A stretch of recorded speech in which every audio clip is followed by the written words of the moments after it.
Bonjour à tous, j'espère que vous allez bien. Aujourd'hui on va parler de conduite de projet, donc d'éléments de réglementation. On va aborder les contraintes réglementaires, donc avec la F-Gaz, la 378 et la DESP. Les contraintes électriques avec donc les contacts directs et indirects, et derrière sous-jacent donc les régimes de neutres. Et puis enfin une présentation sur l'intégration des matériels sélectionnés. Donc, je vous propose donc, de faire une première vidéo qui intégrera la F-Gaz et la 378. Une deuxième vidéo qui intégrera la DESP et les contraintes électriques, et puis une troisième vidéo qui parlera de l'intégration des matériels sélectionnés dans un bâtiment. Voilà, alors, dans un premier temps, parlons de la F-Gaz. Donc ici, petit rappel, ici vous avez les dates butoirs, avec donc derrière les fluides qui sont concernés par ces dates butoirs. Donc, je vous laisse lire. Ici, vous avez on parle de phase down. Qu'est-ce que c'est que ça? On a pris en compte les quantités de fluides mises sur le marché pour l'année 2015. Et puis, on réduit les volumes, les masses de fluides mises sur le marché année par année. Donc, du coup, pour arriver finalement à 2030 à 21% de la masse de fluide qui était vendue en 2015. Donc ça va nous donner, ici, si on raisonne en quantité, voilà, ici vous aviez en tonnes, en kilotonnes, pardon, euh, les masses de fluide sur le marché. Et puis on voit que année après année, on va réduire pour arriver à 21% de ces masses. Donc on va arriver en 2030 à 6169 kilotonnes de fluide disponibles, d'HFC disponibles sur le marché. Donc voilà. Alors, du coup, l'Europe bah, propose donc du coup de quoi rapidement d'éliminer les HFC, HWP et V. Donc en particulier le 404A, mais aussi le 410, pour finalement arriver à un GWP d'environ 400 en moyenne. Donc du coup, forcément, on va utiliser de plus en plus de fluides dont le GWP sera compris entre 0 et 10. Donc sous-entendu, certains fluides qui ne sont pas encore très utilisés sur le marché, je parle au 32, je parle du 1, 2, 3, 4, des 1, 2, 3, 4, quel qu'il soit. Voilà. Donc du coup, petit rappel également sur les contrôles d'étanchéité, avec ici, quelque chose dont j'ai pas trop l'habitude de parler. Si l'équipement est certifié hermétiquement scellé, on accepte jusqu'à 10 tonnes équivalent CO2. Donc en masse de fluide. Alors je vous rappelle, une tonne équivalent CO2, c'est la masse de fluide multipliée par le GWP du fluide. Donc si vous avez une vitrine réfrigérée et hermétiquement scellée qui fonctionne au 404A, vous pouvez avoir jusqu'à l'équivalent de 10 tonnes équivalent CO2 donc de fluide dans le circuit. Ça fait un peu plus de 2 kg. Voilà. Et puis donc derrière ici les fréquences de contrôle de fluide, mais ça vous connaissez déjà. Donc là du coup, je passe à la EN 378. C'est elle qui nous permet de définir les masses maxi donc dans des volumes. Masse maxi de fluide frigorigène donc présente dans des volumes. Alors petit rappel, les fluides frigorigènes sont assignés à des groupes de sécurité. Et donc ils sont définis suivant une inflammabilité croissante et suivant une toxicité croissante. Donc ici, un fluide qui est faiblement toxique et non inflammable est classé A1. Et puis c'est le cas donc de tous les HFC et du CO2. Faiblement toxique, fortement hautement inflammable, A3, c'est le cas donc de notre propane et notre isobutane. Et puis faiblement inflammable mais fortement toxique, B2, c'est le cas donc de l'ammoniac.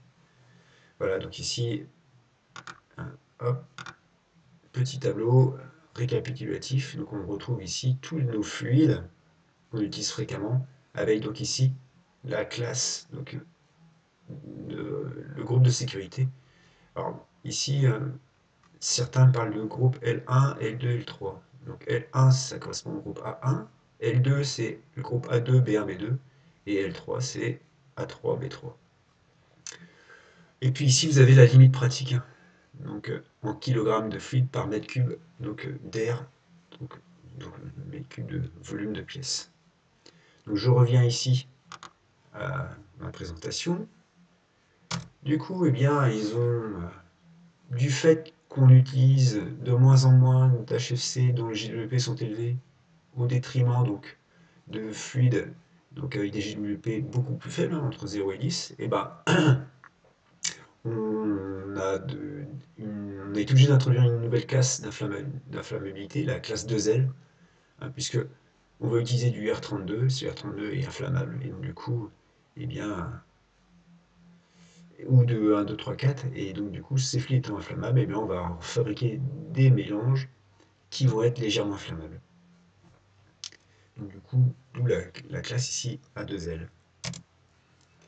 Alors du coup, mesure de réduction du risque, eh bien, ici, c'est une petite lecture portant donc sur eh bien, comment dire, exige donc, sur donc, eh bien, ce qu'il faut mettre en œuvre. Ce sont des phrases, hein, ce qu'il faut mettre en œuvre donc, pour donc, limiter le risque. Alors ce sont donc des mesures dites techniques et mesures dites organisationnelles. Technique, ben, c'est ce qu'il faut faire d'un point de vue technique pour limiter le risque, et puis organisationnel, la, c'est donc la formation des personnels, etc. Donc je vous ai mis une définition des zones ATEX.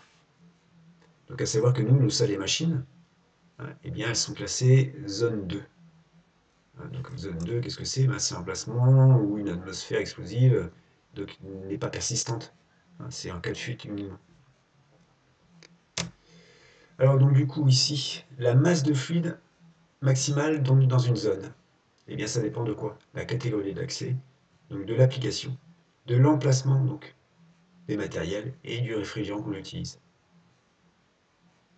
Donc je passe. Donc ici, donc la méthode c'est donc je prends l'installation, donc avec sa catégorie d'accès, A, B ou C, sa classe d'emplacement 1, 2, 3, 4. Alors ici, je peux peut-être revenir ici. Donc ici, catégorie d'accès. Donc si c'est un accès général, donc un ERP, commerce, c'est petit A. Petit B, c'est un bureau. Petit C, c'est donc, une usine agroalimentaire, donc l'industrie. L'emplacement des systèmes frigorifiques. Si l'emplacement est dans les espaces occupés. Plutôt si les matériels sont dans les espaces occupés, pardon. Donc on est classe 1. C'est classe 2 si les compresseurs, bouteilles dans le local technique ou à l'extérieur. Classe 3 si tout le système est à l'extérieur. Donc là on est sur une prod de glycolé ou par exemple une production donc, dans une salle des machines en préfa. Et puis classe 4 donc si l'armoire est ventilée. Le réfrigérant, donc on l'a vu tout à l'heure, hein, s'il est classé A1, A2L ou A3 ou B2, et ben forcément la limite de fluide dans le volume ne sera pas la même. Et puis bah voilà, ça y est, on a fait le tour, donc je reviens hop, ici. Donc si on a, en fonction donc, de la catégorie d'accès et la classe d'emplacement, en fonction donc des caractéristiques de notre fluide, sa toxicité, son inflammabilité, bah, ça nous donne une charge maximale. Ici, je vous ai fait un rappel avec des images d'accès. Ici, donc, les classes d'emplacement. Ici, un petit glossaire donc, sur eh bien, les cycles qu'on utilise. ODL, c'est limitation de privation d'oxygène. LFL, c'est limite inférieure d'inflammabilité, bref, etc. Donc, si vous avez des questions, vous référez à ça.